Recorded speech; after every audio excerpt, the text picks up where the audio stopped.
Hi friends, മറ്റൊരു വീഡിയോയിലേക്ക് സ്വാഗതം. ഗോപകുമാർ ടി പി ആണ്, GK ദ സെയിൽസ്മാൻ. അപ്പം നമ്മൾ ഇന്ന് പ്രൊഡക്ടിവിറ്റിനെ കുറിച്ചിട്ടാണ് ഒരു ചെറിയൊരു സെഷൻ എടുക്കാൻ പോകുന്നത്. വളരെ ഒരു കാലത്തിൻ്റെ ആവശ്യമാണ് ഈ പ്രൊഡക്ടിവിറ്റി. കാരണം മിക്ക ആൾക്കാരും നമുക്കറിയാം, നമ്മളൊരു ജോലി ചെയ്ത് കഴിഞ്ഞാൽ, ജോലി തുടങ്ങിക്കഴിഞ്ഞാൽ മിക്ക സമയങ്ങളിലും നമുക്ക് ഒന്നുകിൽ ഇത് മുഴുവിപ്പിക്കാൻ പറ്റാറില്ല, ഇല്ലെങ്കിൽ നമ്മൾ ആക്ച്വലി 1 മണിക്കൂറുള്ള ജോലി ചിലപ്പം 2 മണിക്കൂറോ 3 മണിക്കൂറോ എടുത്ത് പോകും. നമ്മൾ ഫ്രണ്ട്സോ ഫാമിലി മെമ്പേഴ്സോ ആയിട്ടുള്ള ആൾക്കാർ ഭയങ്കര അലസത കാണിക്കുന്നത് നമ്മൾ കണ്ടിട്ടുണ്ടാകും. ഇതൊക്കെ ആക്ച്വലി പ്രോബ്ലംസ് ആണ്. ഈ പ്രോബ്ലംസ് കാരണം നമുക്ക് ഒരുപാട് മണിക്കൂറുകൾ നഷ്ടപ്പെടുകയാണ് ചെയ്യുന്നത്. അപ്പോൾ പ്രൊഡക്ടിവിറ്റി എന്നുള്ള സാധനം നമുക്ക് നമ്മളൊരു ജോലി ചെയ്യുകയാണെന്നുണ്ടെങ്കിൽ ആ ജോലിക്ക് ചെയ്യാൻ വേണ്ടിയുള്ള നമ്മളതായിട്ടുള്ളൊരു കഴിവ് ഉപയോഗിച്ച് ചെയ്യാൻ വേണ്ടിയിട്ടുള്ള ഒരു നിശ്ചിത സമയമുണ്ടാകും. ആ സമയത്തിലും കൂടെ നമ്മൾ എടുക്കുന്നുണ്ടെങ്കിൽ നമ്മൾ അതിനർത്ഥം പ്രൊഡക്ടിവിറ്റി നമ്മൾ ലാഗ് ഉണ്ടെന്നാണ്. അപ്പോൾ അതിനെ നമുക്ക് എഫിഷ്യൻ്റായിട്ട് നമുക്ക് പ്രൊഡക്ടിവിറ്റി കൂട്ടാനുള്ള ഒരു പിരമിഡൽ ടെക്നിക്സാണ് ഞാൻ ഇന്ന് പറയാൻ പോകുന്നത്. ശ്രദ്ധിച്ച് കേൾക്കണം, കാരണം വളരെ ഇമ്പോർട്ടൻ്റ് ആണ്. ഈ ഒരു കാര്യം നിങ്ങളുടെ ലൈഫിൽ നിങ്ങൾ അപ്ലൈ ചെയ്യുകയാണെങ്കിൽ നിങ്ങൾക്ക് ഒരുപാട് ഊർജ്ജവും ഉന്മേഷവും, അതുകൂടാതെ നിങ്ങൾക്ക് ഒരുപാട് അവേഴ്സും നിങ്ങളുടെ ജീവിതത്തിൽ ഒരുപാട് നല്ല നിമിഷങ്ങൾ നിങ്ങൾക്ക് സേവ് ചെയ്യാൻ പറ്റും. അല്ലെങ്കിൽ നല്ല നിമിഷങ്ങൾക്ക് വേണ്ടിയിട്ട് നിങ്ങൾക്ക് ഒരുപാട് അവേഴ്സ് സേവ് ചെയ്യാൻ പറ്റുന്നതാണ് ഇതിൻ്റെ കണ്ടൻറ്റ്. സോ ഒരിക്കൽ കൂടി വെൽക്കം ടു വീഡിയോ. അപ്പോൾ നമ്മൾ 3 സ്റ്റെപ്പുകളാണ് ഈ പ്രൊഡക്ടിവിറ്റി നമുക്ക് കൂട്ടാനുള്ളത്. അതിൽ ഫസ്റ്റ് സ്റ്റെപ്പ് എന്താണെന്ന് നോക്കാം. ഫസ്റ്റ് സ്റ്റെപ്പ് വളരെ ഈസിയാണ്. നമുക്ക് ലോകത്തിലെ 3% ആൾക്കാർ വളരെ കൃത്യമായി ചെയ്യുന്ന സ്റ്റെപ്പാണ് ഈ ഫസ്റ്റ് സ്റ്റെപ്പ്. ബാക്കി 97% ലാക്ക് ചെയ്യുന്നതും ഈ ഒരു സ്റ്റെപ്പിലാണ്. ഇതിൻ്റെ പേരാണ് ക്ലാരിറ്റി. ഇതിൻ്റെ പേരാണ് ക്ലാരിറ്റി. എന്താണ് ക്ലാരിറ്റി? നമുക്കറിയാം, വളരെ സിമ്പിളായിട്ടുള്ള ടേമാണ് ക്ലാരിറ്റി വെച്ചാൽ വ്യക്തത, അല്ലേ?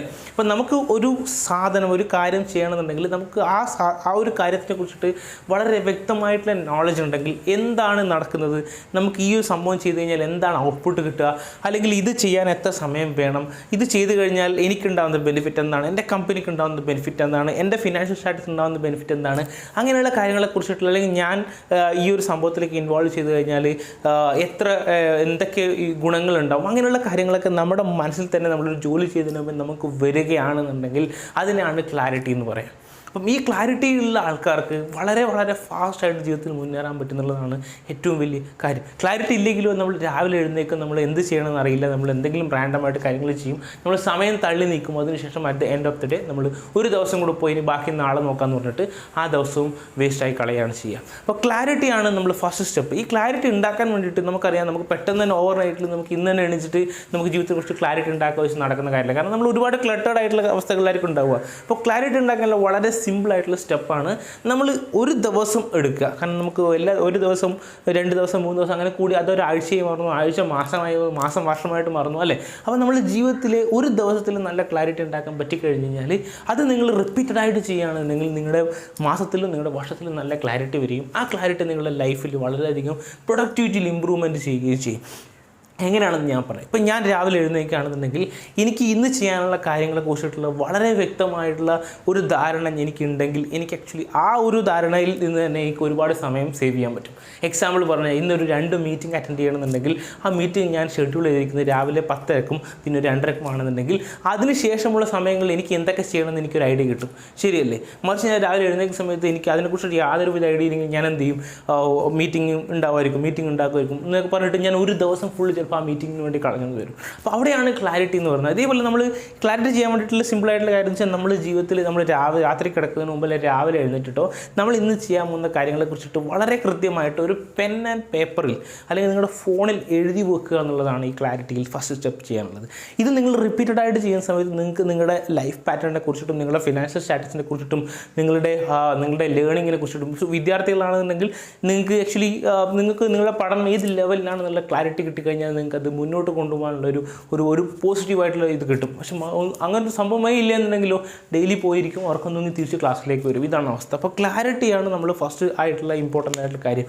ക്ലാരിറ്റി കിട്ടി നമ്മൾ ക്ലാരിറ്റി ചെയ്യാൻ വേണ്ടിയിട്ട് ഒന്നും ചെയ്യാനില്ല. ഡെയിലി നമ്മൾ ഓരോ ദിവസം മാനേജ് ചെയ്യുന്ന കാര്യങ്ങൾ നമ്മൾ വ്യക്തമായി എഴുതി വെക്കുമ്പോഴാണ് നമുക്ക് ക്ലാരിറ്റി കിട്ടുക. അത് കഴിഞ്ഞാൽ രണ്ടാമത്തേതാണ് ഫോക്കസ്. ഓക്കെ, രണ്ടാമതായിട്ടുള്ളതാണ് ഫോക്കസ്. Multi task. നമ്മൾ ക്ലാരിറ്റി കഴിഞ്ഞ് കഴിഞ്ഞാൽ ഉടനെ വരുന്നത് രണ്ടാമത്തെ പിരമിഡിലെ രണ്ടാമത്തെ ടേമാണ് ഫോക്കസ്. നിങ്ങൾക്ക് പ്രൊഡക്ടിവിറ്റി കൂട്ടണമെങ്കിൽ തീർച്ചയായിട്ടും നിങ്ങൾ ഫോക്കസ്ഡ് ആയിരിക്കണം. ഫോക്കസ്ഡ് ആയിരിക്കാൻ വേണ്ടിയിട്ട് നമുക്ക് വളരെ ഈസിയാണ്. നമ്മൾ ഹ്യൂമൻ ബ്രെയിൻ എന്ന് പറയുന്നത് മൾട്ടി ടാസ്കിന് അനുയോജിച്ചതല്ല. അത് മാത്രമല്ല, നമ്മൾ ഹ്യൂമൻ പല സമയങ്ങളിലും നമ്മൾ കഴിച്ച ഫുഡ്, നമ്മൾ ഇരിക്കുന്ന സമയം, അതിനൊക്കെ സംബന്ധിച്ചിട്ട് നമ്മളെ കപ്പാസിറ്റി വാരി ചെയ്തുകൊണ്ടിരിക്കും. ഒരു എക്സാമ്പിൾ പറഞ്ഞാൽ നിങ്ങൾക്ക് ഒരുപാട് തിങ്കിങ് പ്രോസസ്സ് വേണ്ട, നിങ്ങളൊരു വലിയ വലിയൊരു പ്രൊജക്റ്റിലാണ് നിങ്ങളിപ്പം ആലോചന, അല്ലെങ്കിൽ നിങ്ങളൊരു ബിസിനസ് ഐഡിയനെ കുറിച്ച് ആലോചിക്കുകയാണെന്ന് വിചാരിച്ചോ. പക്ഷേ നിങ്ങൾ ഊണ് കഴിച്ചിട്ടാണ് ആലോചിക്കുന്നതെങ്കിൽ നിങ്ങൾ ബ്രെയിൻ ഭയങ്കര ലേസി ആയിരിക്കും. അതായത് നമുക്ക് ബ്രെയിൻ ഒരു ഉറക്കത്തിൻ്റെ ഒരു മോഡിലായിരിക്കും. പക്ഷേ നിങ്ങളാണെങ്കിൽ വലിയൊരു കാര്യങ്ങളും നിങ്ങളുടെ ജീവിതത്തിൽ ഇനി അടുത്ത 10 വർഷം സംഭവിക്കാൻ പോകുന്ന കാര്യങ്ങളെക്കുറിച്ച് ഡിസ്കസ് ചെയ്യുന്നത്. പക്ഷേ നിങ്ങൾക്ക് ഒരു പ്രൊഡക്ടിവിറ്റി അവിടെ കിട്ടില്ല. എന്തുകൊണ്ടാണ്? നിങ്ങളുടെ ബ്രെയിനിൻ്റെ കണ്ടീഷൻ വേറെയാണ്, നിങ്ങൾ ചിന്തിക്കുന്നത് വേറെയാണ്. അപ്പം നമ്മൾ എന്ത് ചെയ്യണം? ഒരു ഫോക്കസ് മോഡിലേക്ക് കൊണ്ടുപോകണം. ഈ ഫോക്കസ് മോഡിലേക്ക് കൊണ്ടുപോകാൻ വേണ്ടിയിട്ട് നമുക്ക് ഈ ഒരു ഫോക്കസിനെ നമുക്ക് സ്പ്ലിറ്റ് ആക്കാം. നമ്മൾ ചെയ്യുന്ന കാര്യങ്ങളെ നമ്മൾ 3 ആയിട്ട് തിരിക്കാം. Task, okay. രണ്ടാമത്തത് ക്രിട്ടിക്കൽ തിങ്കിങ്. മൂന്നാമത്തത് പ്രോജക്റ്റ്. ഓക്കെ, നമ്മൾ ഡെയിലി ആക്ടിവിറ്റീസിനെ തന്നെ നമുക്ക് ഈ 3 ആയിട്ട് തിരിച്ചിരിക്കാം. ടാസ്ക് എന്ന് വെച്ച് കഴിഞ്ഞാൽ എന്താണ്? ഒരു നോ ബ്രെയിനർ ആക്ടിവിറ്റി. അതായത് നിങ്ങൾ ഒരാളെ കോൾ ചെയ്യുക, നിങ്ങൾ ഫോൺ റീചാർജ് ചെയ്യുക, അതൊക്കെ ആക്ച്വലി നമുക്ക് ബ്രെയിനിൻ്റെ ആവശ്യമില്ല അല്ലേ. പക്ഷേ നിങ്ങൾ കാര്യങ്ങൾ മറന്നു പോകാറുണ്ട്. അപ്പോൾ നിങ്ങൾ ഒരു ദിവസം ഇങ്ങനത്തെ ഓരോ ലോൺ അടക്കുക, അല്ലെങ്കിൽ നിങ്ങൾക്ക് വണ്ടി സർവീസ് ചെയ്യുക. അപ്പോൾ ഇങ്ങനെയുള്ള കാര്യങ്ങളൊക്കെ നിങ്ങൾ എന്ത് ചെയ്യാം? നിങ്ങളുടെ പുസ്തകത്തിൽ നിങ്ങൾ ഈ ക്ലാരിറ്റി വരുത്തുന്ന പുസ്തകത്തിൽ നിങ്ങൾ എന്ത് ചെയ്യുക? ടാസ്ക് എന്നുള്ളൊരു കോളം ഉണ്ടാക്കിയിട്ട് ആ ടാസ്കിൽ നിങ്ങൾ കറക്റ്റായിട്ട് എഴുതി വെക്കുക എന്നുള്ളതാണ് ഫസ്റ്റ് സ്റ്റെപ്പ്. ഇതിനകത്ത് നോ ബ്രെയിനറാണ്. അപ്പോൾ നിങ്ങൾ ഫുഡ് കഴിച്ചിരിക്കുന്ന സമയത്ത് നിങ്ങൾ ബ്രെയിൻ കുറച്ച് ലേസി ആണെങ്കിൽ കൂടി ഇങ്ങനത്തെ ടാസ്കുകളൊക്കെ പടയപ്പെടുകയും ചെയ്യാൻ പറ്റും. കാരണം ഇവിടെ നമ്മൾ ബ്രെയിൻ യൂസ് ചെയ്യേണ്ട ആവശ്യമില്ല. മറിച്ച് ക്രിട്ടിക്കൽ തിങ്കിങ് എന്ന് പറഞ്ഞു കഴിഞ്ഞാൽ എന്താണ്? നിങ്ങളുടെ ബ്രെയിൻ വളരെയധികം നല്ല രീതിയിൽ യൂസ് ചെയ്ത് പ്രൊഡക്റ്റീവായിട്ട് കിട്ടേണ്ട ആക്ടിവിറ്റീസാണ്. അവിടെ നമ്മൾ മെൻ്റൽ സ്ട്രെങ്ത് ആവശ്യമാണ്, മെൻ്റൽ എബിലിറ്റി ആവശ്യമാണ്, തിങ്കിങ് പ്രോസസ്സ് ആവശ്യമാണ്. അപ്പോൾ അങ്ങനെയുള്ള സമയങ്ങളിൽ നിങ്ങളുടെ ബ്രെയിൻ ഏറ്റവും ടോപ്പായിട്ടിരിക്കും, നല്ല ഫ്രഷ് ആയിട്ടിരിക്കും. ചിലപ്പോൾ രാവിലെ ആയിരിക്കാം, ചിലപ്പോൾ വൈകുന്നേരമായിരിക്കാം, അല്ലെങ്കിൽ ചിലപ്പം ഒരു 12:30 ആയിരിക്കാം. എക്സാമ്പിൾ, ഒരാൾക്ക് ഒരു ടൈമാണ്. അപ്പം നിങ്ങളുടെ ആക്ടിവിറ്റി ഏറ്റവും കൂടുതൽ ആ സമയത്തേക്ക് നിങ്ങൾക്ക് എന്ത് ചെയ്യാം? നിങ്ങളുടെ ക്രിട്ടിക്കൽ തിങ്കിങ് ആക്ടിവിറ്റീസ് ഷെഡ്യൂൾ ചെയ്യാം എന്നുള്ളതാണ് വേറൊരു കാര്യം. അപ്പോൾ നിങ്ങളൊരു ജോലി ചെയ്യുന്ന ആളാണെങ്കിൽ തന്നെ നിങ്ങൾക്ക് ആക്ച്വലി ഒരു കോഫി കുടിച്ചതിന് ശേഷം നിങ്ങളുടെ ക്രിട്ടിക്കൽ തിങ്കിങ് ആക്ടിവിറ്റി വെക്കുകയാണെങ്കിൽ അത് ബൂസ്റ്റ് ചെയ്യുന്നതായിട്ട് കാണാം. മറിച്ച് ആ സമയത്ത് നിങ്ങൾ കൊണ്ട് ടാസ്ക് വെച്ച് കഴിഞ്ഞാൽ സംഭവിക്കും. പക്ഷേ നിങ്ങളവിടെ പ്രൊഡക്ടിവിറ്റി കുറക്കുകയാണ് ചെയ്യുന്നത്. കാരണം എന്താണ്? നിങ്ങളുടെ ടാസ്കിന് ബ്രെയിൻ ആവശ്യമില്ല അല്ലേ. അതിൻ്റെ നെക്സ്റ്റ് ഇതാണ് പ്രൊജക്റ്റ് വെച്ച് കഴിഞ്ഞാൽ എന്താണ്? ക്രിട്ടിക്കൽ തിങ്കിങ് ടാസ്കിൻ്റെയും കോമ്പിനേഷനാണ് പ്രൊജക്റ്റ്. അതായത് ഒരു ഔട്ട്പുട്ട് കിട്ടുന്ന ഒരു ആക്ടിവിറ്റി, നിങ്ങൾക്ക് എന്തെങ്കിലും വർക്ക് ചെയ്ത് ഒരു ഔട്ട്പുട്ട് കിട്ടുന്ന ആക്ടിവിറ്റിയിലാണ് പ്രൊജക്റ്റ് എന്ന് പറയുക. ചിലപ്പോൾ ആ പ്രൊജക്റ്റ് ഇന്ന് തന്നെ സംഭവിക്കണമെന്നില്ല അല്ല. അപ്പോൾ നമുക്ക് എന്ത് ചെയ്യാം?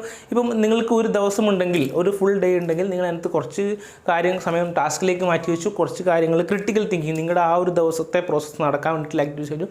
മറിച്ച് വേറെ പ്രൊജക്റ്റ് വെച്ച് കഴിഞ്ഞാൽ എന്തെങ്കിലും ഒരു ഡിസൈഡ് ഔട്ട്കം അടുത്ത മാസമോ ഇന്നോ നാളെയോ മറ്റന്നാളോ ഒരു വർഷത്തിനുള്ളിലോ വരുന്ന ഒരു ചെറിയൊരു ഔട്ട്പുട്ട് കിട്ടുന്ന ഒരു ഡിസൈഡ് ഔട്ട്പുട്ട് കിട്ടുന്ന ഒരു ഇതിനാണ് നമ്മൾ പ്രൊജക്റ്റ് എന്ന് പറയുക. ആ പ്രൊജക്റ്റിലേക്ക് നിങ്ങൾക്ക് എന്ത് ചെയ്യാൻ പറ്റും? നിങ്ങളുടെ സമയം ഇൻവെസ്റ്റ് ചെയ്യാൻ സാധിക്കും എന്നുള്ളതാണ് നിങ്ങൾ ഫോക്കസ് എന്നുള്ളൊരു സെഗ്മെൻറ്റ് ചെയ്ത് കഴിഞ്ഞാൽ. അപ്പോൾ നമുക്ക് ഒരു ദിവസത്തിൽ തന്നെ നമുക്ക് നമ്മുടെ ഫ്യൂച്ചർ പ്രൊജക്റ്റിലേക്ക് നമുക്ക് സമയം ഇൻവെസ്റ്റ് ചെയ്യാൻ പറ്റും, ഇന്നത്തെ ആക്ടിവിറ്റിയിലേക്ക് പ്രൊജക്റ്റ് ചെയ്യാൻ പറ്റും, നമ്മളുടെ ഡെയിലി ടാസ്കുകളിലേക്ക്. അപ്പോൾ നിങ്ങൾക്ക് എന്ത് ചെയ്യാൻ പറ്റും? സമയത്തിനെ വളരെ നല്ല രീതിയിൽ മാനേജ് ചെയ്യാൻ പറ്റുന്നതാണ് ഇവിടെ നിങ്ങൾക്ക് കാണാൻ പറ്റും. Focus is very important. Focus ചെയ്യാൻ വേണ്ടിയിട്ട് നിങ്ങൾക്ക് എന്ത് ചെയ്യാൻ പറ്റും? ഒരുപാട് ആപ്പുകൾ യൂസ് ചെയ്യുക. ഗൂഗിൾ ടാസ്ക് എന്നൊക്കെ പറയുന്ന ആപ്പുകൾ വളരെ ഈസിയാണ്. നിങ്ങൾക്ക് ടാസ്ക് ലിസ്റ്റ് ചെയ്യാൻ വേണ്ടിയിട്ട് വയ്ക്കും. പേനയും പേപ്പറും ഉപയോഗിച്ചിട്ട് നിങ്ങൾക്ക് ടാസ്ക് ചെയ്യാൻ പറ്റും. കൂടുതൽ കാര്യങ്ങൾ അറിയാൻ തീർച്ചയായിട്ടും നിങ്ങൾക്ക് വീഡിയോ കണ്ടതിന് ശേഷം നിങ്ങൾക്ക് ഇമെയിൽ ചെയ്യാൻ ഞാൻ കുറച്ച് കാര്യങ്ങളൊക്കെ നിങ്ങൾക്ക് എക്സ്ട്രാ വേണമെങ്കിൽ പറഞ്ഞുതരാം. അപ്പോൾ ലാസ്റ്റ് ആയിട്ടുള്ള സംഭവമാണ് വളരെ ഇമ്പോർട്ടൻറ്റ്. അതിൻ്റെ പേരാണ് ഫ്ലോ. എന്താണ് ഫ്ലോ? ഒഴുക്ക്. ഇതും ഭയങ്കര ഇമ്പോർട്ടൻ്റ് ആണ്. എന്താണ് ഈ ഫ്ലോ എന്ന് വെച്ച് കഴിഞ്ഞാൽ എന്താണ്? നമ്മൾ ഒഴുക്കിൻ്റെ അതേ ഫ്ലോയിൽ, അത് നമ്മൾ ഒഴുക്കിന് കൂടെ പോവുകയാണെങ്കിൽ നമുക്ക് വളരെ ഈസി ആയിട്ട് നമുക്ക് പ്രൊഡക്ടിവിറ്റിയോ നമ്മുടെ ലൈഫിൽ ഒരുപാട് കാര്യങ്ങൾ അച്ചീവ് ചെയ്യാൻ പറ്റും. ഫ്ലോനെ കുറിച്ചിട്ടുള്ള ഒരു വളരെ ഡീറ്റെയിൽഡ് ആയിട്ടുള്ള ഒരു ഗ്രാഫാണ് വരച്ചിട്ടുള്ളത്. ഇതൊക്കെ റിസർച്ച് നേടി കണ്ടെത്തിയ ആശയങ്ങൾ ഞാൻ നിങ്ങളോട് ഷെയർ ചെയ്യുകയാണ്.